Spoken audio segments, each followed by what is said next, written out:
Bonjour chers amis, j'espère que vous êtes en forme.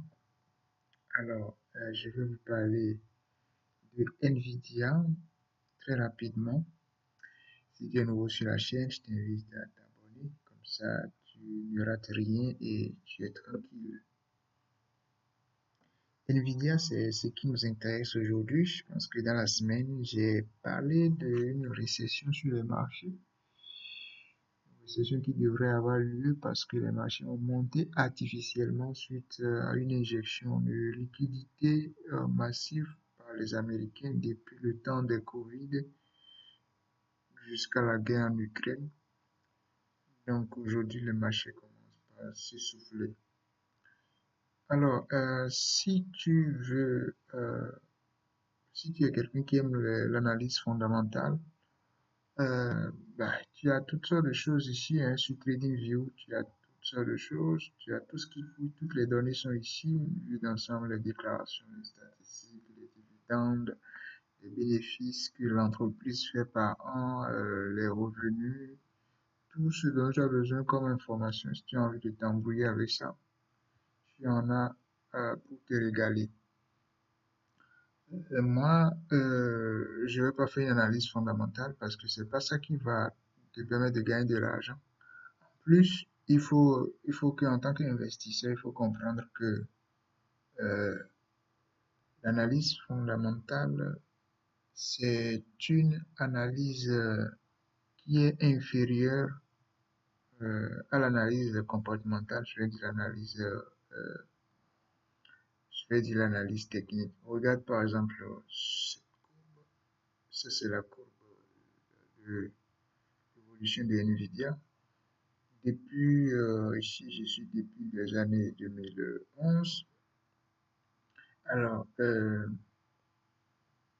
chaque fois qu'il y a une grosse nouvelle qui apparaît, une grosse nouvelle, ça agit sur le graphique là, ça agit. Donc, le graphique ici que tu vois, c'est une synthèse d'un ensemble d'événements qui se sont produits euh, sur le. Donc, lorsque tu prends un événement de façon isolée, que tu, que tu viens taper sur le graphique, tu vas voir, tu es d'accord avec moi que l'événement isolé est obligatoirement négligeable devant tous les événements qui se sont produits jusqu'à 2011. Donc, c'est de ça qu'il s'agit. C'est ça la différence entre l'analyse fondamentale et l'analyse technique, qui est plus puissante. Mais c'est toujours important de regarder les fondamentaux, de voir si l'entreprise fait des chiffres d'affaires, si l'entreprise gagne régulièrement de l'argent. Comme ça te rassure dans tes convictions si tu veux acheter. Mais si tu veux vraiment faire quelque chose de professionnel, c'est très important d'aller regarder l'évolution du prix. Chers amis, très rapidement, euh, la première chose que je vais souvent vous demander de faire, le premier réflexe, le bon réflexe que vous devez souvent avoir en tant qu'investisseur, c'est lorsque vous voulez acheter l'action d'une entreprise, ne vous concentrez pas seulement sur l'entreprise, vous dites, bon, je vais l'analyser, je vais voir ce que ça fait, puis paf, j'achète. Non, c'est pas une bonne manière de faire. Il faut aller dans le secteur de l'entreprise, dans le secteur de l'action pour voir comment le secteur évolue. C'est-à-dire, il faut aller dans les grands ensembles. Est-ce que le grand ensemble, est-ce que ça va bien? Parce que du moment où il y a un problème dans le grand ensemble, c'est que ça va contaminer tous les autres marchés. C'est comme ça que ça se passe. C'est très, très important. Et Nvidia, c'est une entreprise qui est cotée au Nasdaq. C'est l'une des plus importantes entreprises du Nasdaq. Donc, ici, par exemple, voyons qu'il est placé en troisième position derrière Apple et Microsoft. C'est pas l'une des moindres entreprises. Ça veut dire que si je veux intervenir sur cette action, je dois aller vérifier qu'est-ce qui se passe au niveau du Nasdaq. Est-ce que globalement le Nasdaq tient bien ou est-ce qu'il s'affaiblit, etc. C'est la première des choses. D'accord? Donc, on va regarder très rapidement le Nasdaq avant de revenir sur Nvidia. Je rappelle que pour ceux qui ne connaissent pas le Nasdaq, je rappelle que le Nasdaq, c'est l'indice des valeurs technologiques. C'est l'indice qui permet de mesurer la santé des 100 plus grosses entreprises américaines. Donc, lorsque tu regardes cet indice-là, c'est que tu as une vue globale sur les entreprises technologiques globalement. Donc, ici, c'est le Nasdaq dans le jour. Nasdaq dans le jour. Je ne vais pas me concentrer sur l'analyse technique du Nasdaq, mais vous allez juste regarder quelque chose. Déjà, euh, depuis juillet, les banques ont commencé par vendre le marché à des cours. Vous voyez qu'il y a importante vente sur ce niveau-là. Mais ce qui m'intéresse, c'est ce qui s'est passé dans la semaine. Regardez cette bougie jour-là. La bougie rouge là, vous voyez comment c'est très très lourd, c'est très puissant. Alors que le marché a pris plusieurs jours. Regardez, le marché a pris plusieurs jours, voire même plus de 2 semaines. 1, 2, 3, 4, 5, 6, 7, 8, 9, 10, 11, plus de 2 semaines pour pouvoir aller là. Mais regardez, en une journée, le marché absorbe tout ça. C'est pour dire que les vendeurs sont de retour en fait. Cette bougie rouge là, qui est très imposante, c'est pas une bonne nouvelle. Donc ça déjà, en plus c'est suivi de volume. Regardez le volume est très important. Donc c'est déjà un très bon signe qu'il y a de la vente. Maintenant, je vais revenir sur Nvidia. Alors, je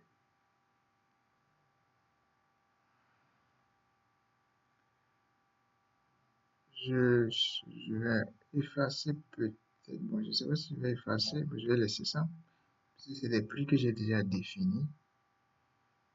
Je vais juste vous montrer ceci. Je vais voir au niveau pas le mois, 2 mois. Voilà.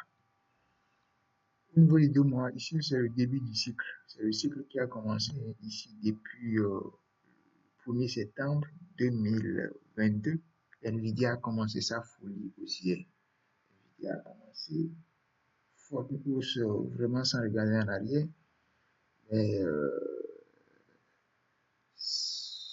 depuis, il n'a pu retrouver la moyenne mobile. Il n'a pu retrouver ça. Mais bien sûr, il a marché sur cette moyenne mobile de 1 semaine qui a été la marche. Parce qu'après le cycle, il faut déterminer la marche. Donc la marche, ça a été 1 semaine. Et tout de suite, on est sur une moyenne mobile. Donc on est sur la moyenne mobile 1 semaine. Donc c'est un niveau intéressant pour les institutionnels. Il faut rappeler que les institutionnels opèrent seulement sur une approche value. C'est sur une approche de prix. Donc, les institutionnels qui n'ont pas d'autres éléments pour apprécier la soutenabilité du prix vont acheter massivement le marché là, à ce niveau. Donc, et même quand on voit à vue d'œil, quand on voit le marché à vue d'œil, c'est un marché qui est acheté à vue d'œil. Seulement que la moyenne mobile qui est là ne soutient plus, n'est plus soutenable. Elle n'est plus soutenable. Donc, les premières institutions vont acheter le marché ici, vont acheter, et le marché va pousser vers ce niveau-là. Alors, très rapidement, il faut que je vous parle de quelque chose, à savoir la constitution d'un mouvement. Souvent, lorsqu'un mouvement veut se constituer, il y a une zone où des gens pensent que ça va monter, d'autres pensent que ça va baisser. Donc, il y a une zone de croisière. Okay? Une zone de croisière entre acheteur et vendeur. Et là, si le marché libère la zone, cela veut dire qu'il y a une partie qui s'est trompée. Une partie qui s'est trompée. Donc, le marché va venir aller lier les stop loss. Vous venez encore dans la zone là pour qu'ils puissent se défaire de leur actif, pour qu'ils puissent déboucler leur position. Donc, ça, c'est ce qui s'est passé ici, c'est l'accumulation qui est la première vague des lieux, c'est la vague des initiés. Ce sont les institutions qui sont là dans cette vague-là. Et quand le marché vient rebondir, les professionnels, les personnes les plus aguerries entrent maintenant en position pour gagner de l'argent. C'est la même chose qu'il faut faire. Donc, il ne faut pas rentrer dans les... Ce qui se passe, c'est les requins contre requins. Donc, il ne faut pas rentrer quand les banques sont en train de se disputer. Il faut attendre qu'une partie se trompe d'abord. Alors ici, ce qui se passe ici, il y a deux possibilités. Et il va y avoir des banques qui vont acheter ici, et d'autres banques qui vont vendre. Ok? Et si les vendeurs ici plus importants vont libérer rapidement le niveau ici, vont libérer rapidement le niveau. Qui n'ont pas été plus importants, mais ce que je crois, c'est qu'il va venir, si ce niveau-là, il ne va pas le libérer, donc il va venir remonter. Seulement qu'avec ce qu'on vient de voir, c'est qu'il fallait attendre qu'on libère, qu'on libère comme ça, peut-être avant de dire on va acheter. Non. Pour ce cas-là, on ne va pas attendre. Parce que le marché ne tient plus. Je vais vous montrer pourquoi le marché ne tient plus. Je vais vous montrer ça rapidement. Je vais ici. Ça là. Alors, je vais vous montrer cet indicateur-là. C'est l'indicateur du crack. C'est un indicateur que j'ai même, moi-même, j'ai développé. C'est l'indicateur qui me permet de voir du danger. C'est un indicateur que j'ai pris le temps de travailler et de développer. Et regardez comment il est vendeur. L'indicateur là, il est vendeur. Concentrez-vous juste sur ça. Ouais, il est passé au vendeur. Maintenant, bon, ceux qui sont ceux qui utilisent le RSI peut vous permettre aussi de voir ça. Le RSI est tout de suite complètement mort en bas de sa moyenne mobile, complètement essoufflé. Il va revenir tout au moins chercher la zone de neutralité. C'est pourri, ce marché est pourri déjà. Donc voilà, ça c'est un marché qui tient pas. Alors, donc, la zone n'est pas soutenable. Ce qu'il faut faire, c'est il faut attendre d'abord que le marché vienne là. Moi-même, je vais prendre le trade ici, autour du prix de 37, 137, 137. Il faut vendre le marché, espérer prendre le profit autour du prix ici, le prix qui est à, je vais dire 82, voilà. Donc, si vous voulez avoir des repères pour votre prix, vous pouvez juste, parfois sur les brokers, les cotations changent. Ça peut ne pas être exactement le même prix. Vous repérez juste la bougie là, la bougie dans le jour, non pas dans le jour, dans la semaine. Vous pouvez aller dans le jour si vous voulez, voilà. Vous repérez le niveau ici. Donc, ce niveau voilà, qui a réagi à la hausse, le niveau là, précisément, et vous placez votre ordre là. C'est autour de 137,12. Vous pouvez placer votre ordre à 137,00 sans problème. Donc, il faut attendre. Mais là, ce qu'il faut faire, c'est qu'il faut attendre. Il faut attendre d'abord. Il faut attendre que le marché vienne ici. Bon, si ça venait avant, vous pouvez. Mais idéalement, il faut attendre que ça vienne d'abord sur les ordres des institutions. Ensuite, ça va aller, ça va aller très très vite. Donc, ce que je vous dis, ce qui va se passer, c'est que le marché va accélérer. Ça va aller très très vite. Peut-être d'ici janvier, fin janvier, peut-être, on va déjà le mouvement. Donc, c'est ce qui va se passer. Après, le marché va aller déboucler les positions ici, revenir ici. C'est ici vraiment que les gros là vont encore commencer par accumuler le marché avant que ça ne remonte.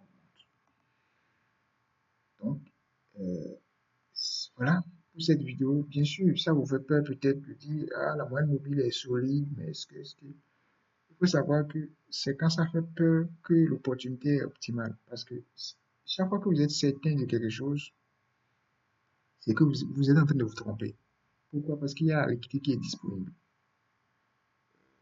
Par exemple, si vous êtes sûr à 100% que le truc va monter, vous n'êtes pas la seule personne qui est en train de voir à 100% que ça va monter. Il y a d'autres personnes qui le voient avec vous. Dans ces conditions, il n'y a pas la liquidité.